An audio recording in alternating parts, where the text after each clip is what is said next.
This video I'll be showing you how to clear the cache. First thing we will do is go into settings, top right corner. We're going to scroll down and go into settings. I'm going to go ahead and click on clear cache. Press OK.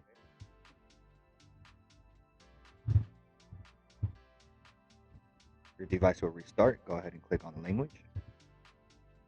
Click on your time zone. Agree to terms.